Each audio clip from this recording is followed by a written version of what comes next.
Y என்ன பண்ணுற? ஆ அப்போ போய் கணம் பெறுற என்ன விஷயம்? என்னமோ ஒளிவட்டமே தெரிய மாட்டேங்குது, ஏதோ டல் அடிக்கிற மாதிரி தெரியுது. என்னாச்சு என்னாச்சு? சரி, உங்கள்கிட்ட ஒன்று சொல்லலாம் தான், உன்கிட்ட பேசலான்னு. சரியா? காதல் ரோஜாவை பாட்டு தெரியும் தானே? அது நான் பிறந்ததுக்கப்புறம் தான் வந்துச்சு. அந்த படமே நான் பிறந்ததுக்கப்புறம் தான் வந்துச்சு. ஆனால் அந்த பாட்டை நான் முத எப்போ தெரியுமா கேட்டேன்? 2008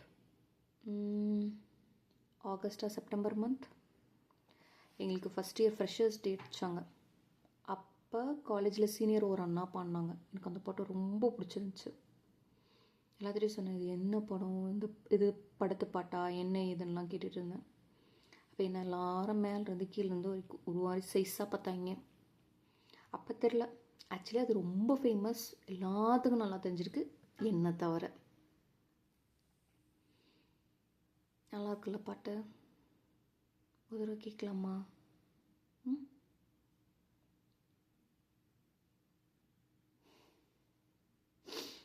அது ஆத்தங்கிற பூவே, அது எல்லாமே எனக்கு காலேஜ் ஃபஸ்ட் இயர் வந்ததுக்கப்புறம் தான் தெரிஞ்சது. அதுக்கு முன்னாடி தெரியல. அது ரொம்ப ஜாலியாக இருந்துச்சு. இவ்வளோ நாளாக நமக்கு தெரியலையா, எவ்வளோ நாளாக நமக்கு தெரியலையா அப்படின்னு இருக்கும். நல்லா தான் இருக்குது. அரவிந்த் சாமியெல்லாம் இப்போ எனக்கு பிடிக்கவே பிடிக்காது. எல்லாரும் ரூமில் சொல்லிட்டு இருப்பாங்க, எனக்கு அவனை ரொம்ப பிடிக்கும் ரொம்ப பிடிக்கும்னு. டேய் என்னடா, ஆனால் எனக்கு ஒன்று பிடிக்கலடா, என்னடா பண்ணி வச்சிருக்க எல்லாத்தையும் அப்படின்ற மாதிரி இருக்கும்.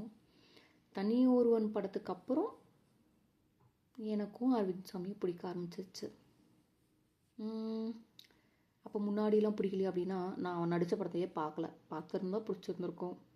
நான் தான் பார்க்கவே இல்லையே. சும்மா சொன்னோன்னா கூகுள் பண்ணி யார் அது அப்படிங்கிறத மட்டும் தான் நான் பார்த்தேன். ஒரு வேளை படமாக பார்த்துருந்தா எனக்கும் பிடிச்சிருந்துருக்கும். இப்போ பிடிச்சிருக்கு.